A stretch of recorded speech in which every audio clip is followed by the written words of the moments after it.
Good evening, ladies and gentlemen, and welcome into the 55th episode of the Rick Cast. I am the aforementioned Rick. It is Friday, February 21st, 2025. Good evening to all my bar rats. I hope you are enjoying a chilly end to your week. At least for most of us, it's a pretty chilly end. It's about 34 degrees here right now. I don't know where you are. I know Mendez is up in the Pacific Northwest where it's probably like 10 degrees or whatever the case may be. So I don't think I should complain too much. But we got a good show to keep you warm tonight. I always say it's not going to be a long show, and they always end up being long shows. So I'm just going to shut up and go from here. Trump versus the state of Maine over transgender issues. That's our first story. Then we're going to talk about Jasmine Crockett. I haven't mentioned good old Jasmine Crockett and her fake ghetto edge that she has. And it's not an insult. It's because she's playing. She's pretending to put on a face of some kind of she's somebody she's not, and I will get into that further. And I think she's setting herself up for a Democratic primary run in 2028. I really do. She's positioning herself as some kind of outside candidate, which I hope they do, because if they run this would be 3 out of 4 elections that they would run a woman, and it wouldn't be great, because it's just the same old thing. You'll see it when we get there. And then thirdly, shockingly enough, the restaurant Hooters is still around because it's filing for bankruptcy. I don't know. I don't know when the last time I've been to a Hooters, but apparently they're still around, but not enough to actually continue to suffice. I'm actually kind of glad. I think mediocre food and lustful intentions are not great for a restaurant to be. So I know I'm a prude, whatever, get over it. We should be happy that restaurants like Hooters are going out of business, because they're kind of gross on their face and that whole thing. But it is kind of funny. There's many other ways I could have described in the title Hooters going out of business, but I try to keep it as family show as possible, so we'll keep it clean in that regard. And finally, more Blake Lively drama, because it just keeps happening. I mean, for goodness sake, you had Louder with Crowder they had a whole segment breaking it down tonight because it's catching more and more fire. And apparently Taylor Swift's about to be deposed. So this thing's just going to go off into the stratosphere. So, hey, what are we going to do? I always told you it's not going to be all politics on the show. And if it's not going to be all politics on this show, then we're going to have to talk about stuff like Blake Lively and Hooters going bankrupt. So like, subscribe, share, hit the notification bell to help this show grow. You guys are doing a great job doing it. My YouTube guys and gals always come and keep this show lively. And that is important because if you guys don't participate, it's just going to be me droning on for 45, 50 minutes. And I don't think anybody wants that. But we are going to have a lot of fun. I don't have any hot takes today because I didn't feel like it. And there wasn't anything that kind of jumped out at me. We had like 4 of them yesterday, so I'm not too worried about it. I can tell you, as far as Pope Watch, there is no updates. I will say this, the Vatican press office or whoever is putting these things together really needs to reword how they do things, because every morning I wake up and I go on X and I look up to see what happened to the Holy Father, and I look and it says Pope Francis passed peacefully last night in rest, and then he woke up this morning. I'm like, do you really have to word it that way? They always word it as passed peacefully at night, and so it is what it is in that regard. All right, Steph, I'll take requests. Canada beat the U.S. in hockey. Next. The fact is that it's one of those things. People got excited for a hockey game, an exhibition game. And liberals are happy because Canada won. And that apparently is like a defeat to Trump and all of these it's a tiny win for liberals, somehow beating the Americans in an exhibition hockey game. I mean, you got to take what you can get, and good for you. So I guess that's my hot take. The Canadians beat US in hockey. Cool. Hockey's a fun sport to watch in person. My wife and I, when we were dating, one of the easiest things to do on dates, because we didn't, going to movies was fun. We didn't like going to bars and stuff like that. We go to baseball games, we go to hockey games, because you could still drink, but you would actually have some kind of entertainment as well. My wife loves baseball because she's brilliant. She's an engineer, so she's into numbers. And so, teaching her baseball, because she didn't know about it, she took to it like just amazingly. She loves baseball. Hockey was a lot of fun too, to watch, just because it's kind of exciting, and there's all the Zambonis and stuff in between that.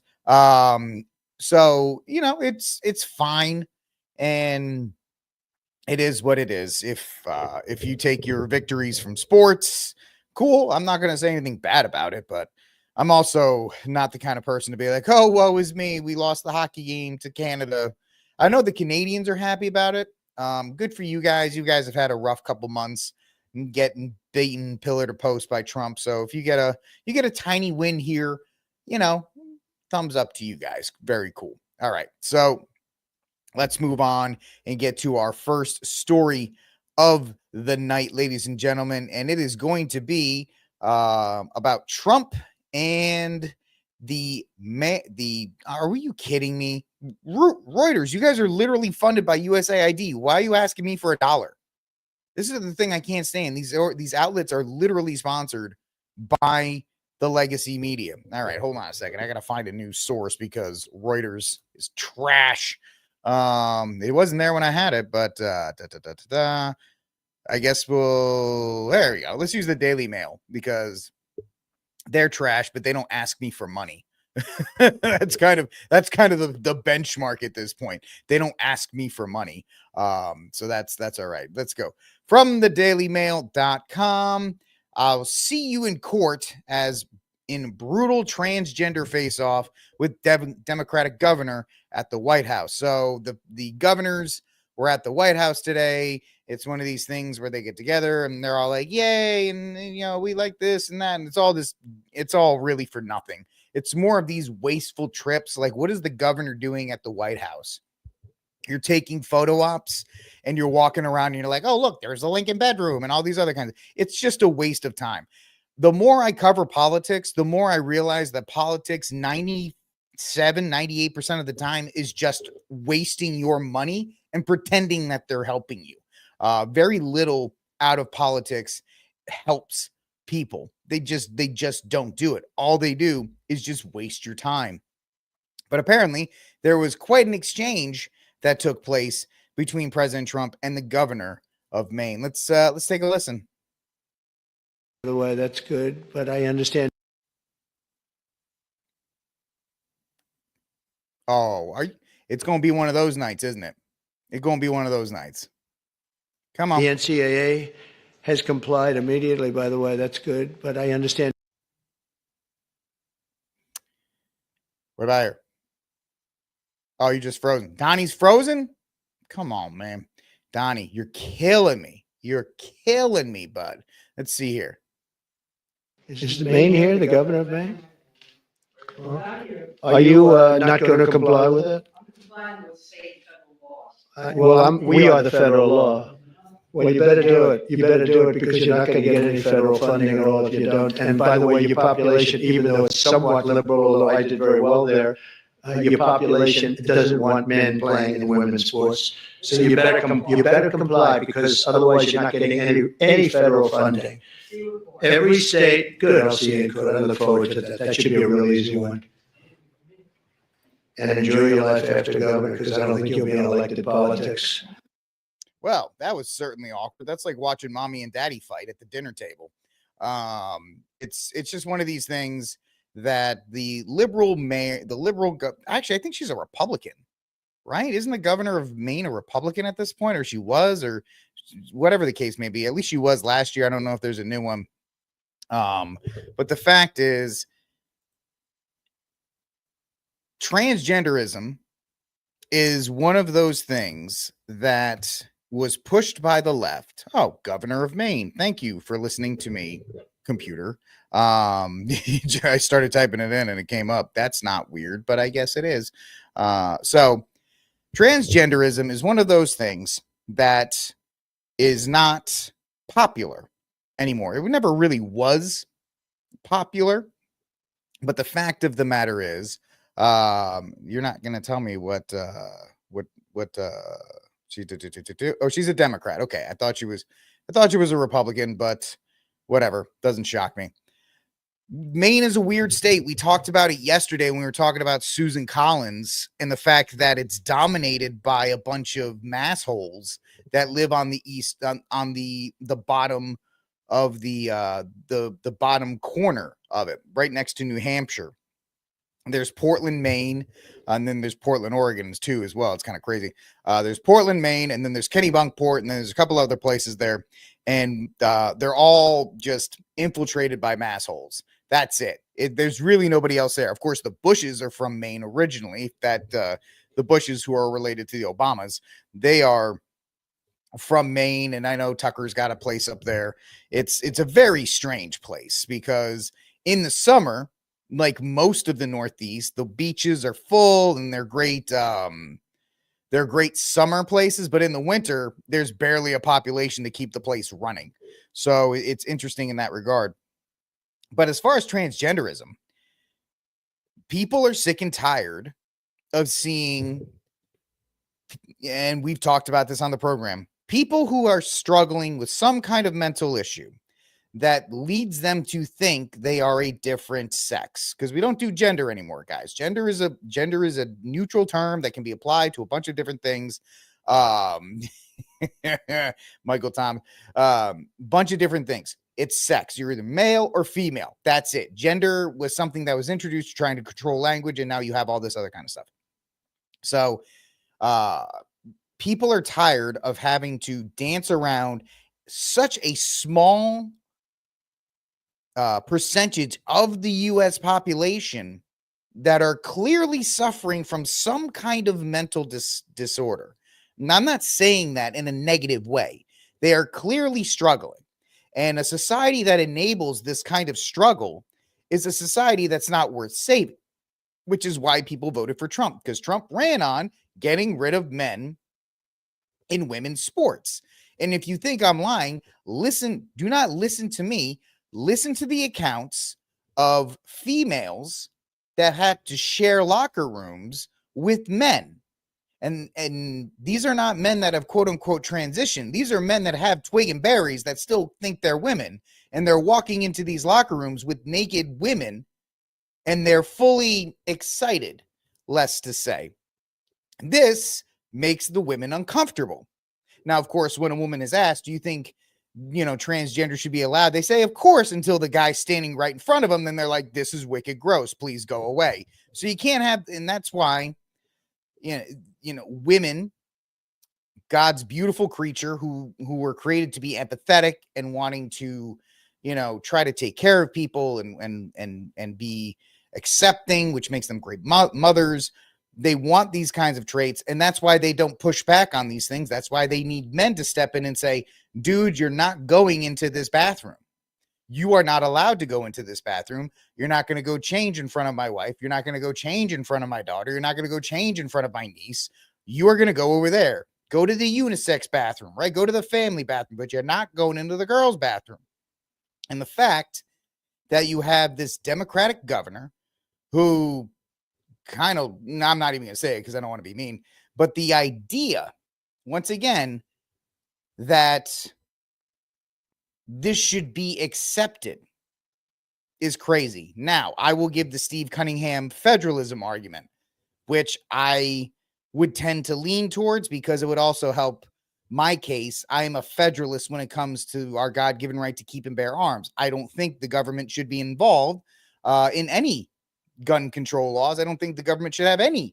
The federal government should have zero gun laws. Every gun law should be up to the state of Louisiana, Rhode Island, New York, California, Texas. Meaning, if California wants to have every single gun control bill in the planet, which they do, great. And if Texas wants to have 0, great. You can live in Texas or you can live in California. That's your choice. Same thing here.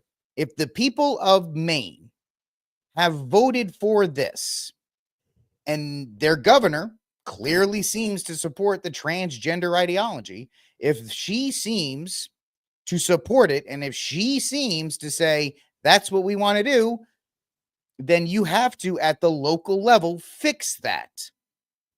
The fact that the federal government is coming in at all is a mark on how lazy we are as Americans, that we don't want to fix things at the local level.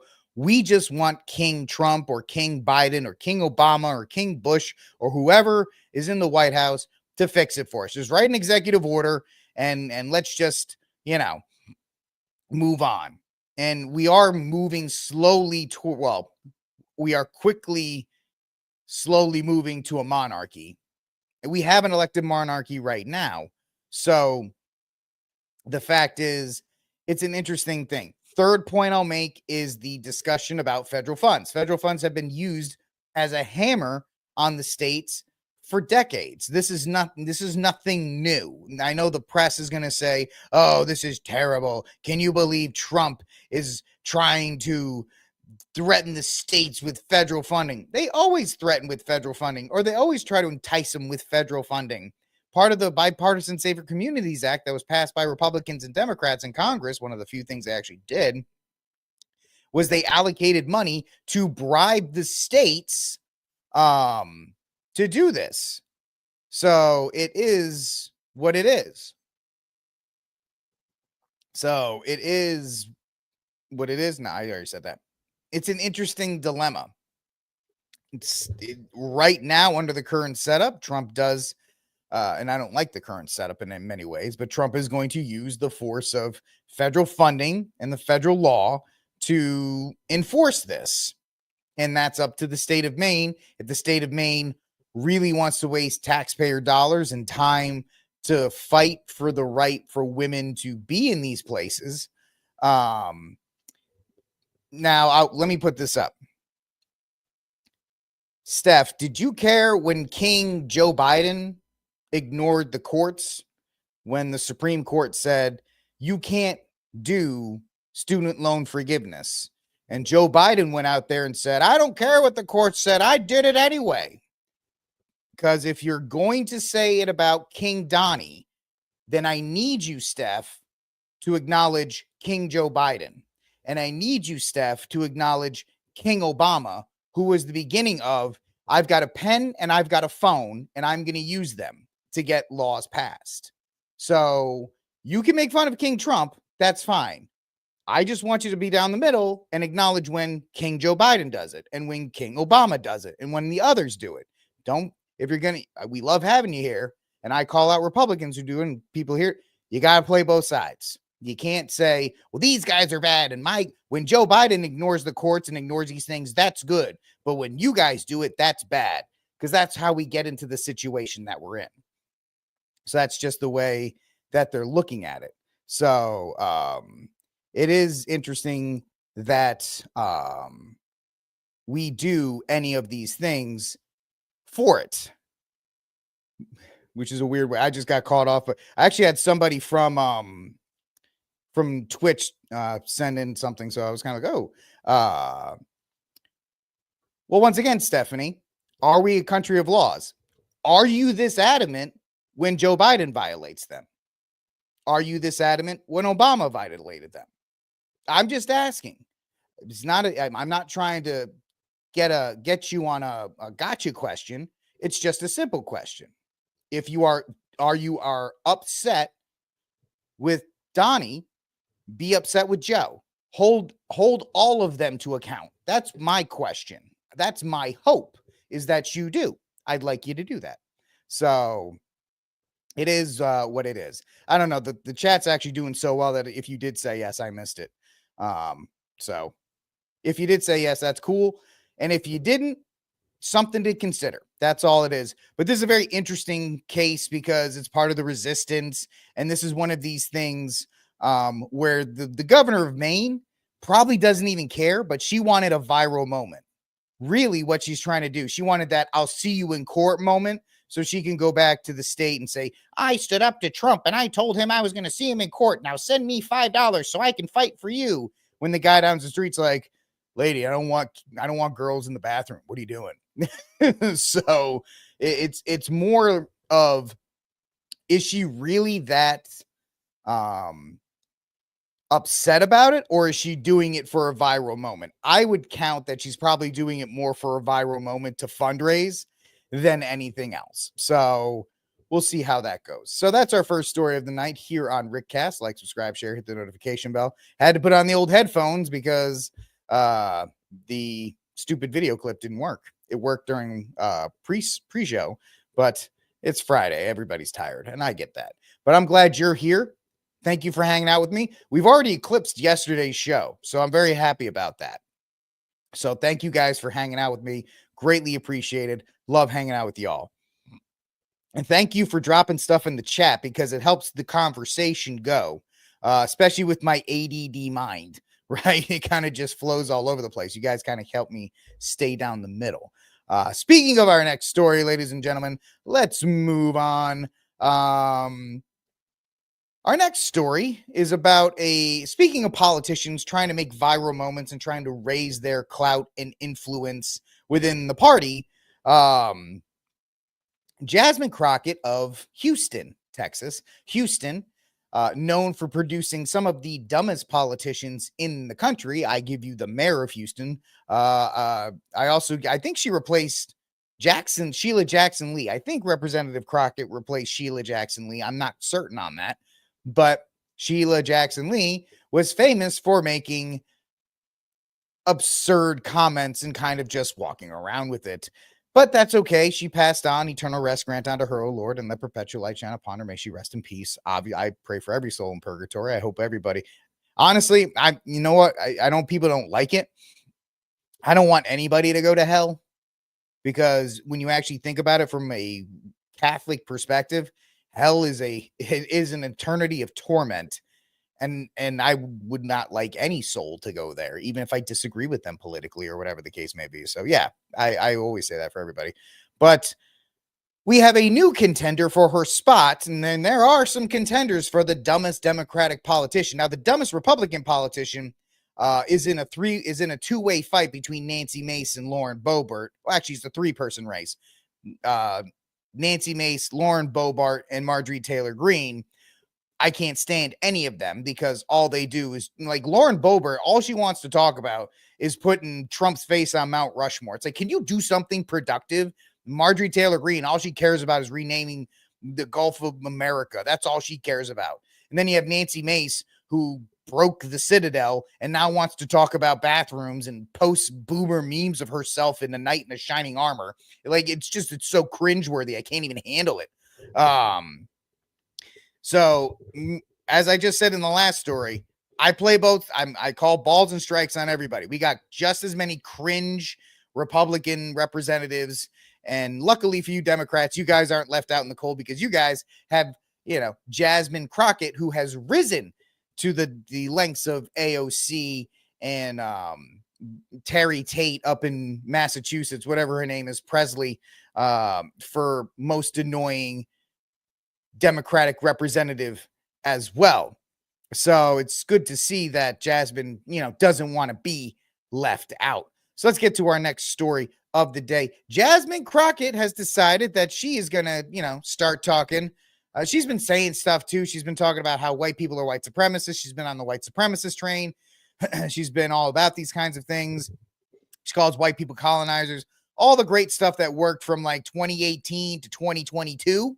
And it's kind of nice to see that she's now moving on to other stupid things.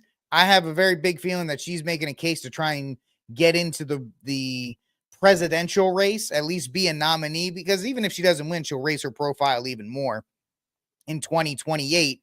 And so it's one of these things that she just loves hitting the same talking points. It's actually very interesting when you look at Jasmine Crockett and you look at Blake Lively. Both of them are living in the 2020 bubble. They're acting in the 2020 bubble. They're commenting like it's still 2020 and that people are still reactive to these types of. Now, of course, there's an audience for everybody in a country of 330 million people, right? Like I got 180 people that are hanging out with me tonight, and I love every single one of you, and I appreciate every single one of you for hanging out with me. And Jasmine is appealing to this woke, race dividing crowd that exists. There's a lot of money in that crowd from George Soros and other forces, and a lot of Chinese money in there as well, trying to divide the American people. It's one of those things. If you want to do it, there's money in it, especially when we talk about Jasmine Crockett's upbringing and where she comes from. Because when we talk about Jasmine Crockett's upbringing and where she comes from, she's not, I give AOC credit. She's a great actress, and she was at least a bartender. So she kind of suffered a little bit. Jasmine Crockett is literally a child of privilege. And I'll get to that a little bit more after I get into these comments. This is from Outkick.com. Nasty Democrat shares disgusting anti-American comments and smears Trump. So Congresswoman Jasmine Crockett continues to behave like an idiot. I think she's a gift because every time she does one of these things, she just reinforces that the Democratic Party does not want to move off of the 2018 to 2022 platform. They want to stay where they are. You know what? Stay where you are. That's fantastic. This Democrat from Texas has turned into a darling of the left for constantly saying wildly stupid things in order to attack Donald Trump and other conservatives. None of those were worse than her little spat on CNN, where she blatantly lied about 80% of the most serious crimes in America being committed by white supremacists. And of course, that's a different argument for a different day. She was on CNN and she, white men tears and all these other kinds of things. She's a walking meme machine for the left. And that's her brand. I get it. It's an act. Everybody that's in Congress, whether it's Paula Luna or literally, let me just say it this way. The only people I don't think in Congress that are acting, Bernie Sanders, I think that guy is 100% a psychotic socialist. Rand Paul, because I think he's Ron Paul's kid. Thomas Massey, because Thomas Massey's a real one. And then name your other representative. I think the rest of them are all shills, trolls, and actors or plants. I don't think many of them, like Adam Schiff. How in God's name does a guy who looks like Adam Schiff get to the level of power and influence that he has? Most politicians are useless. And this is her thing. And speaking of idiots, there's Tommy Lauren right there, my least favorite commentator in all. Can we get rid of her? Thank God. In all of conservative media, right? Tommy Lauren is the worst commentator in conservative media, period. Awful, terrible. But I don't want to get off on that train. So Jasmine Crockett makes disgusting anti-American comments. Democratic politicians decided to escalate her fiery rhetoric by claiming that she's cheering for Mexico and Canada over America. Yes, a sitting member of Congress apparently is cheering for other nations over our United States of America. And this is her. So take a listen. Is this one not playing? What the hell is wrong with my player tonight? Oh, I think I know why. Give me a second. I did something foolish. Let's see if I did this. Sorry, folks. It's a one-man show. That's why. Because I put it in the trash and it won't play if it's not in the trash. You heard it. Let's see if it plays. Let me re-upload it. I know. It's Friday. We're all tired. Let's see. You guys are awesome for hanging out with me and getting me through this. Here we go. The fact that I'm rooting for Canada and I'm rooting for Mexico a lot is really wild, but they are really the ones that are speaking truth to power right now. They can see what it is, and they were like, we are not messing with this crazy regime from Mar-a-Lago, and basically calling them thugs. That's what it is. But I'm like, y'all knew who he was when y'all elected him, so don't act surprised. So she's got this language thing, and it's a certain type of accent, and it's a certain type of attitude that is made to appeal to a certain demographic or a certain group within the demographic, because there's plenty of Black Americans that are like, can you just speak normally, please?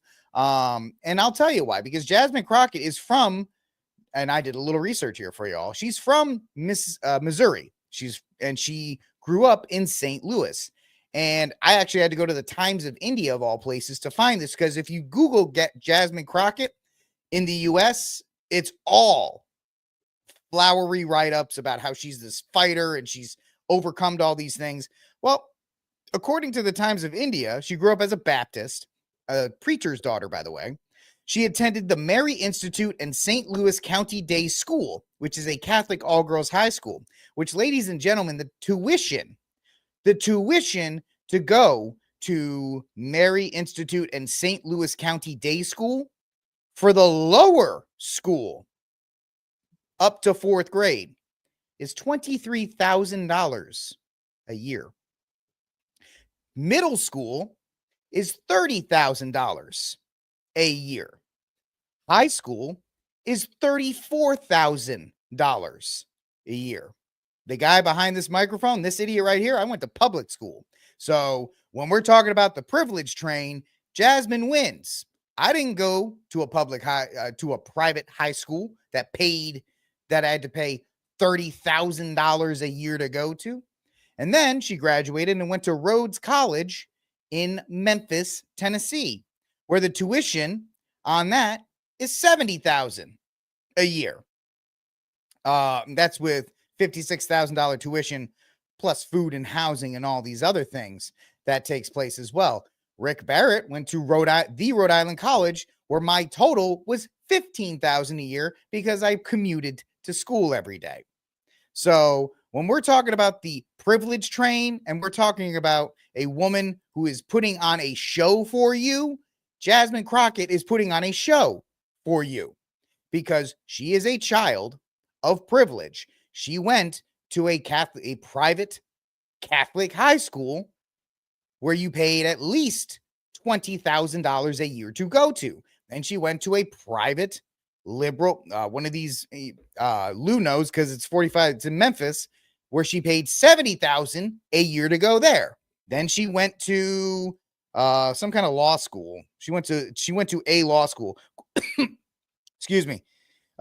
She went to she attended the University of Houston Law Center and got a Juris Doctorate there. And then she's a member of all these other kinds of things. She went to law school and passed the bar shortly after 2006. And she became the public defender for Bowie County and formed a law firm, which took on pro bono cases, blah, blah, blah. Okay, so she filled Eric Johnson's seat in the Texas House, if you know about that. So she is a child of privilege. And in previous interviews and things like that, she did not have this distinct, I don't know what y'all talking about. These guys are thugs. I don't want the white supremacy and the white tears. Like, she didn't talk like that until it was time for her to ascend the ranks of the Democratic Party. Now, you can call me a racist for saying that, or you can say, that's interesting, Rick, that she is a child of privilege, and now she's going out there and criticizing this very union of states that allowed her the opportunity to go to private high school, to go to private college, to start a law firm, to go get a Juris Doctorate. It's just interesting why she hates the very place that gives her these opportunities. Now, I'm not like, I mean, obviously, I love Hulk Hogan's Real American Song and all that other kind of stuff. But the fact is, she wants to pretend like she's from, she's from the rough side of town. Kind of like Serena Williams when she's crip walking, even though Serena Williams lived in Compton until they discovered she could hit a tennis ball, and then they got the hell out of there and they went to Florida. So it's one of those places that is. Michael, it's a funny joke, and I actually heard this from a doctor once. What do you call and you could use this with a law student or a student in medical school. What do you call a student in medical school that God all sees? You call them doctor. So just because somebody is a doctor or a lawyer or has a PhD does not give them, even though we are a society of credentials, it does not give them the intelligence that you would say. Now, am I saying she's a stupid person? I'm not. She's obviously playing the system perfectly right now because she is ascending the Democratic ladder. She is filling a void that Kamala obviously could not do. So she is trying to, she's my age. She was born in 81, so she's 43, and she's trying to act as if she grew up in the tough side of town. She's acting as if she was one of these people, kind of like a Stephen A. Smith, who's trying to rewrite his bio, because I think, as Jason Whitlock is making the case, he's going to make a run in 2028. I think, you know, he's going to have the backing of the Disney Corporation to run in 2028. She's positioning herself to appeal to that base, that rabid base of Democrats that just hate everything that is going on right now. Mark, you want to know what my you don't want to laugh? You want to know my average coming out of college was like 2.7, 275. That's because my year of rugby really tanked my my grades. Playing rugby was not good for my college grades. Although when I got my master's in Homeland Security from Penn State, I got a 3.92, and I'm a member of this organization called the Sword and the Shield. It's an honor society for people in the Homeland Security field. So, right. Does that mean I'm super, you know, I mean, I Jack Bauer? No, it just means I did well ripping on the TSA for 2 years. That's pretty much what I did to get that. But it's interesting to see how politics views their constituents, right?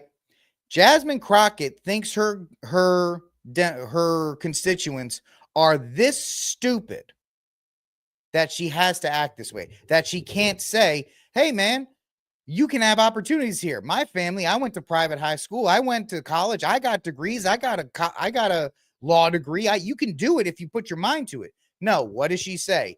This country sucks. I hate all the white people. I'm voting for Canada and Mexico because Trump's a dictator and he's a thug and he's all these other kinds of things. And it's actually, it's funny, but at the same time, I find it sad that we're at this place. Now, I'm not one of these people like, we are the world. Why can't we just hold hands and be happy? Like, if the Democrats want to run on being Democrats. No, don't run on the division and the divisive politics that exist. If you want to put up the merits of your democratic positions, you want universal health care, you want all of these other things, then run on that.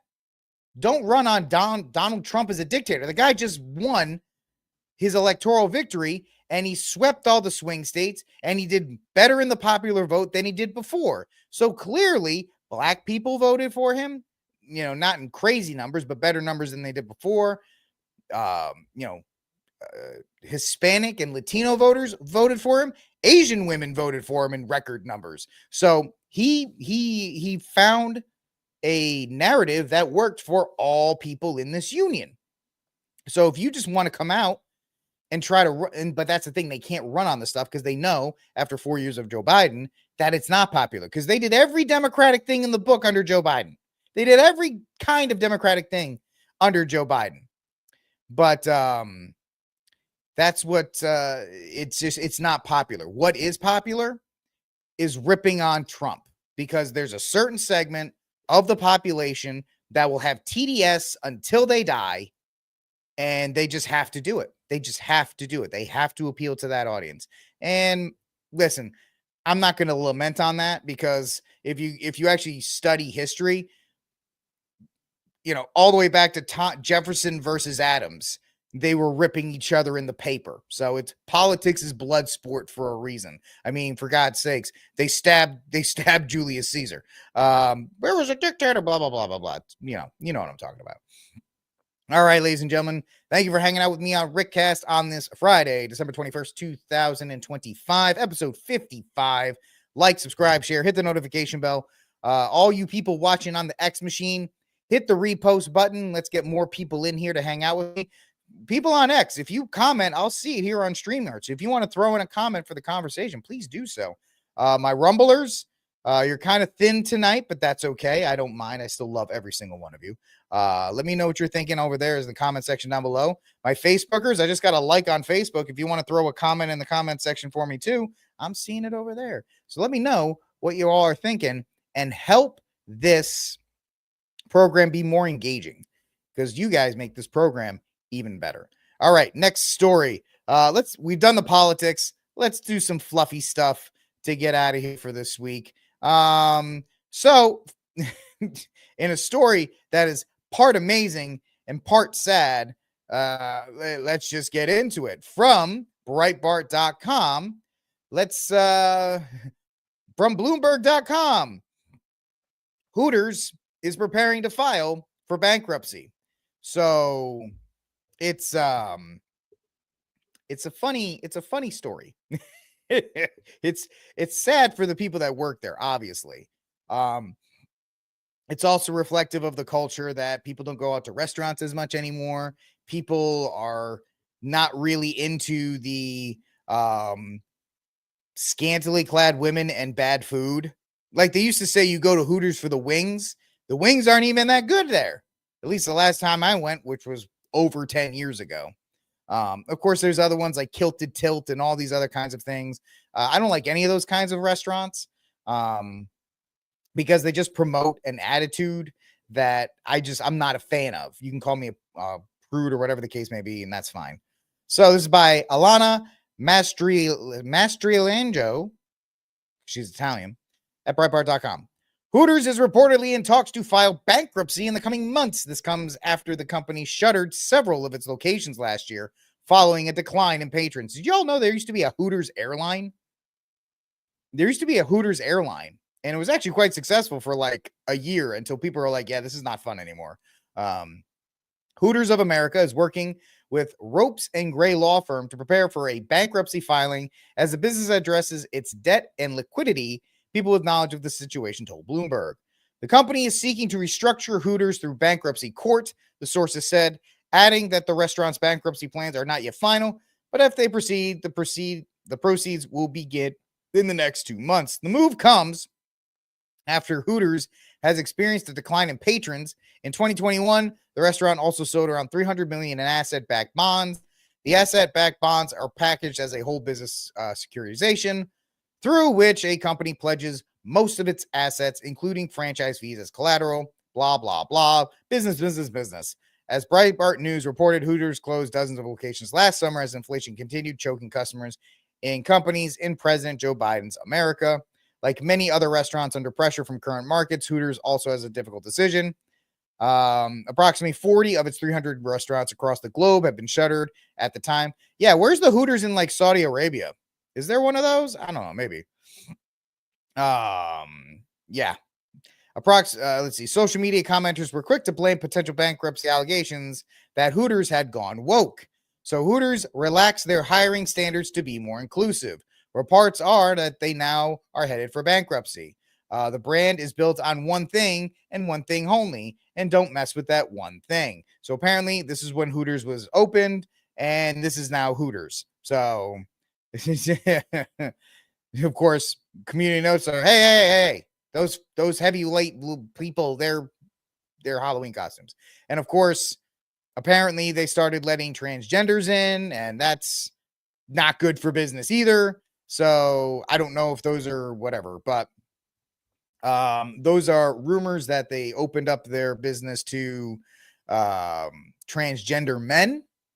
And yeah, men, that's perfect. It is. It's kind of a gross concept, right? It's a gross concept, and it always made me feel awkward when I saw like dads with families at Hooters when they went there. I'm like, dude, why are you bringing your family to Hooters? And don't tell me it's because of the food. And it's just one of these gross kind of outlets. So it's not shocking that a place that's built on immorality and a place that really caters to 2 out of the 7 deadly sins, lust and gluttony, is now going out of business. Is this a purity revival here in these United States? I'm not thinking that. I'm just thinking people are like, yeah, I'm not I'm not going to Hooters. I'm not spending whatever money I have to go get undercooked French fries and bad chicken wings served to me by some girl that's mad about her life choices. And it's really just, it's not one of these things that you want to do. And there is a huge problem with the structure of men that support these outlets. Really, it falls on men again. And the fact is, these restaurants cater to certain appetites. Let's just leave it at that. Am I happy that Hooters is closing? I am.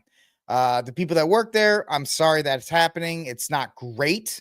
I don't want that to happen to anybody, but it is what it is, right? That's true. That's exactly what it is. And it's just, it's one of those places that if you ever went into, you kind of felt gross being there.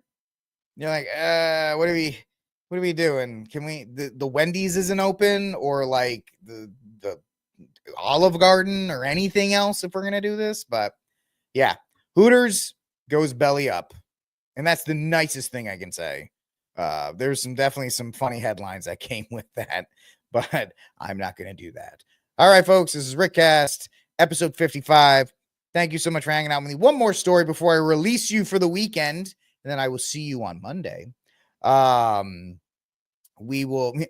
miss Bennigan's. I do miss Bennigan's. I do. I'm not going to lie. Bennigan's was great. They had some decent food. They shouldn't have gone out of business, but at Bennigan's was good times. I like that. I did enjoy Bennigan's a lot. Yeah, I don't really do chain restaurants. There's no chain restaurants in my town. There's like there's a McDonald's off the highway, but outside of that, everything else is local here. So, I don't really care about chain restaurants. I don't really go to them. And I find that most people nowadays, like the era of the chain restaurant is kind of gone. Like people don't want to go to them anymore for some reason. TGI Fridays, Chili's, all these kinds of places. They're fine in like urban city areas. They do okay in like subdivision areas, but outside of that, they're really not great. They don't do well. They don't do well as they did 10 years ago, where people were just like, oh, let's go to, when the suburban expansion was happening, and people were like, oh yeah, these pop-ups. And I think it's kind of a pushback on the fact that when you have these subdivisions pop up, and then you get the strip mall with the Chili's and a Outback Steakhouse and stuff like that. The only chain restaurant that I know of in Texas that does well, ironically enough, is Texas Roadhouse. Don't ask me why. Everywhere Texas Roadhouse sets up, it's always packed. Maybe it's the rolls. I think the butter rolls are delicious. The reason why I'm as heavy as I was is there was a Texas Roadhouse near me up in Fort Worth, and let's just say I've eaten my weight in the rolls. That's where they make their money, because I order the steak, and by the time the steak comes out, I'm like, yeah, I just ate all rolls. The butter rolls are good, man. I'm not gonna lie. So dude, it's crazy. It's absolutely crazy. I didn't think Texas Roadhouse would do so well. Every time I drive by, when they're packed. There was when the one in Fort Worth was packed, the one up in Temple is packed. Every Saturday night, lines out the door. Don't know why. But yeah, it is what it is. So everybody wants to go to Texas Roadhouse. Yeah, I don't know. I don't know. They've seemed to crack the code, and I think it's the butter rolls. Anyway, it's Friday, so we don't eat meat as Catholics, so don't think of Texas Roadhouse anyway. This is Rickcast. One last story of the day, and apparently I can thank my social media manager for introducing me to this story, because now I seem to cover it every single day. It's something to talk about. Last story of the day, ladies and gentlemen. She's back. She's back. Blake Lively, she's back. All right. So the story is big enough. Critical Drinker has covered it.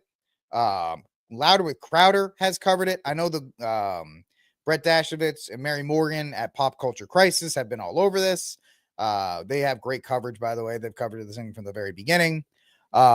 is it's interesting because she's so brain dead. She's so brain dead, and she didn't shoot her foot off. She's blown it off with a bazooka. And the rich, entitled nature that this woman has, she's dragged herself down, and she quite possibly has destroyed all the work that Ryan Reynolds has done to build his brand up. And it's nuts. It's nuts. This movie was fine, but this woman was on a power trip, and now she's getting dragged by everybody. She's making this male feminist actually look good.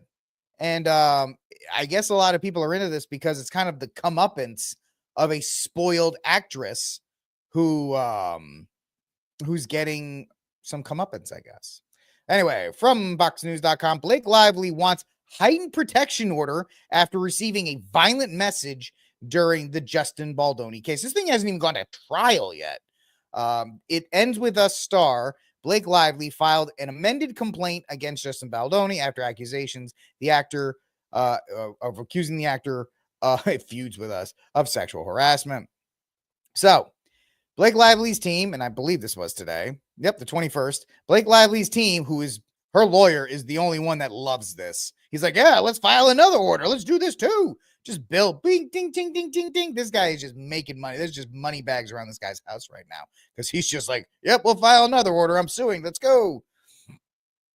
So Blake Lively's legal team has proposed stronger protective order in her case involving It Ends With Us actor Justin Baldoni. This is how you know this case is absolutely flipped for her. And Candace Owens reported today that it looks like Taylor Swift is going to be deposed when we go to trial.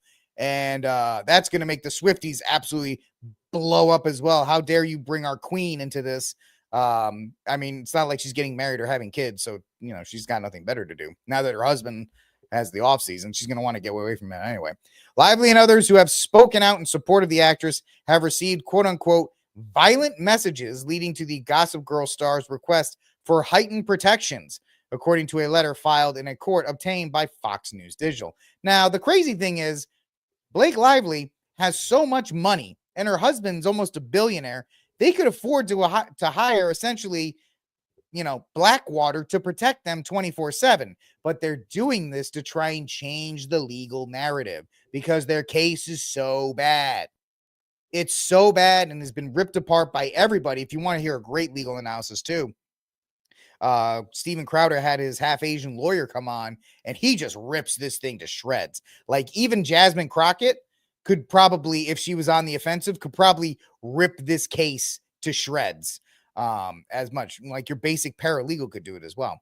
As detailed in Miss Lively's amended complaint, Miss Lively and her family, other members of the case, various fact witnesses and individuals that have spoken out publicly in support of her have received violent, profane, sexist, and threatening communications. Simple answer, if you're a lawyer on the other side, when we go to court, show them. Show me the threats. Show me these violent threats that necessitate a heightened protection order. That's all this is. Listen, like, man, yeah, I'm a guy, I'm not very smart. The best I ever did on the LSAT practice was like a 140 when I thought about going to law school. And even I'm like, bro, show me the text. Show me these messages. And yeah, you can have whatever you want. For example, in the days after January 31st, 2025, when the Wayfarer plaintiffs filed their amended complaint, including a 100-plus page exhibit with text threads that were manipulated, one fact witness known to publicly support Miss Lively and whose texts the Wayfarer parties used, without permission, by the way, without his permission, received a written threat indicating that the witness's family would be assaulted in a very brutal manner and, you know, unalived unless the witness agreed to make statements and give the truth, the letter continued. Where's the letter? Where's the letter? Show it. Show the letter. You want to do these things. And they always, I've received threatening DMs. Every actor, every personality, every public person, when they try to change the narrative, when they've done so badly, what's the first thing they retreat to? Well, I've received threatening messages on Twitter, or I've received threatening messages on this platform. or on that platform. It keeps me awake at night. You people have so much money, then just hire security. Security. Lively's team claimed that releasing certain discovery in the battle between the A Simple Favor star and Baldoni will create a defined, specific, and serious injury to parties and non-parties, such as by violating their privacy, exposing them to threats, and creating a climate of possible witness intimidation. Well, then you know what? You shouldn't have brought the lawsuit. You shouldn't have made a big deal about this. You shouldn't have smeared a nobody director on the heels of a movie that made $300+ million on a $25 million budget. You should have taken the win and gone home. Honestly, she may be box office poison, but her husband, he's still he's a producer and he's got all, they'll be fine. I don't know who Justin Baldoni is, but this dude will never be able to direct again. This dude will never be able to act again. Even if he proves that all of this was a lie, the public still thinks he's some kind of predator because most people only hear the initial thing. They don't hear the retraction. Even if he wins the case and shows it to a casting agent and says, "Hey, I was cleared of all charges," the casting agent is going to go, "I hear you and I see it and I understand. But you have to realize that if I cast you in this movie or if I have you direct this project, my project's going to get blowback and possibly not funded because people are going to say you are an SA. You can get what SA means. You're an SA and you abused Blake Lively." And even if it's not true, that's what the public thinks. So this guy's been completely destroyed. So that's why I hope he wins the settlement and takes $400+ million away from them. Baldoni has till March 11th to file his own version of a protective order for the judge to review before choosing a final version. They reached out to Blake Lively for comment, and of course they didn't have any. Baldoni's team emphasized that they do not condone dangerous rhetoric, blah, blah, blah, all this other kind of stuff. But you're seeing a narrative go, and it's very interesting in crisis management and in PR, which, if I had to tell myself when I was younger, hey, young Rick, what do you want to do in life? Go get a degree in crisis management and go be a PR rep for somebody. Cause I probably would have been I probably would have done well at that. But in crisis management, the first thing you do is you get ahead of the story. And the second thing you do, you draw attention off yourself and you put it on your opponent.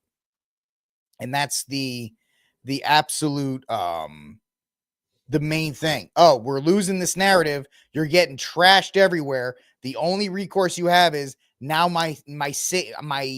I have been endangered because of this, because I'm trying to fight for justice, blah, blah, blah. All the talking points.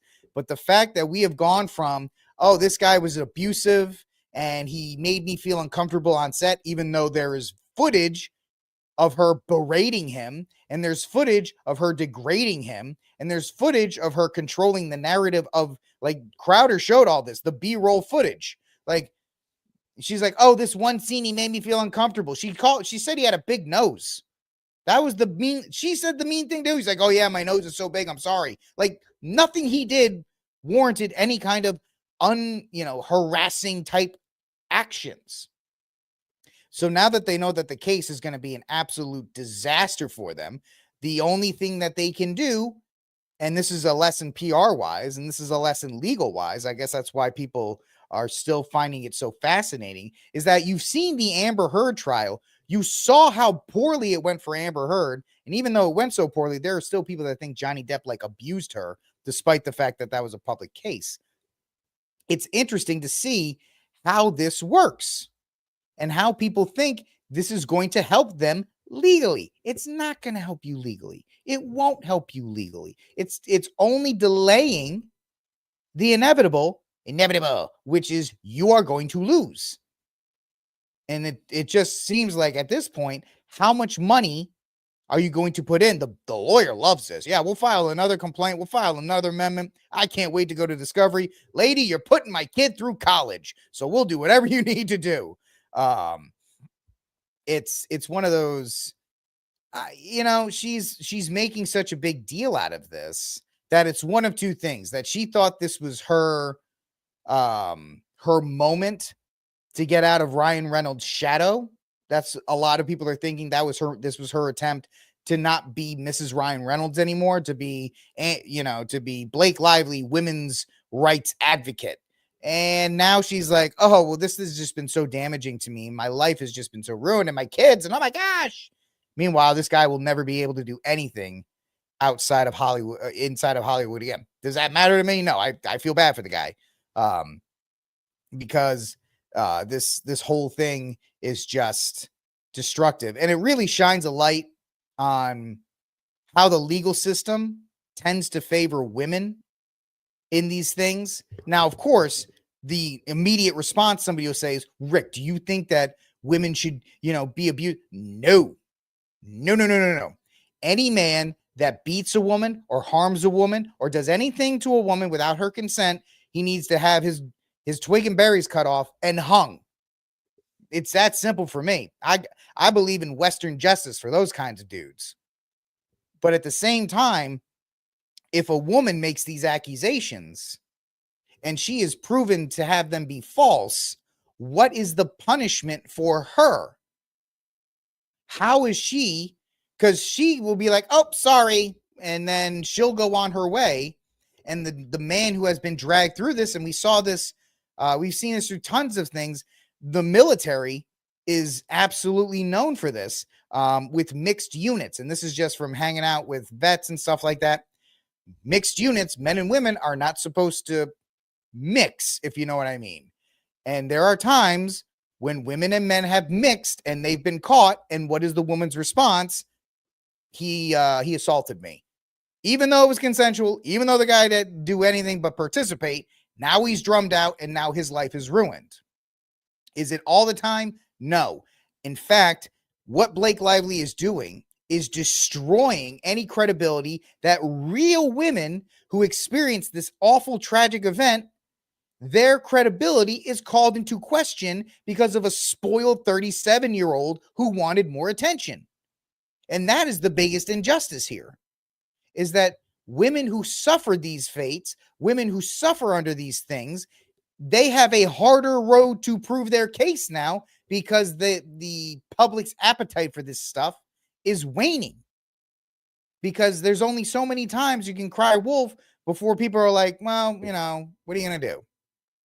And that is, honestly, that's the most disturbing thing to me, is that real victims of these crimes, ones that don't have Blake Lively's money or influence or any of these other things, they have a tougher time getting their cases heard or shown or even backed. It means that the legal system may have to go through something where the burden of proof has to be higher or something. The penalty for women who use this system to enrich themselves or to make a name for them, it has to be higher to discourage it.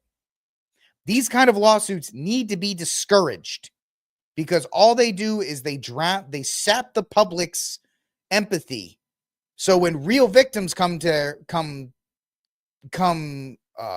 approach, everybody's kind of like, whatever. And that's the real tragedy here.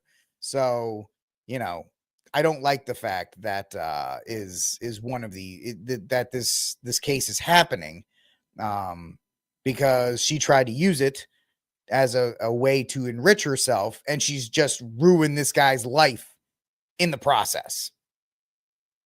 All right, folks, that's it for this episode of Rickcast. I am so happy that all of you hung out with me.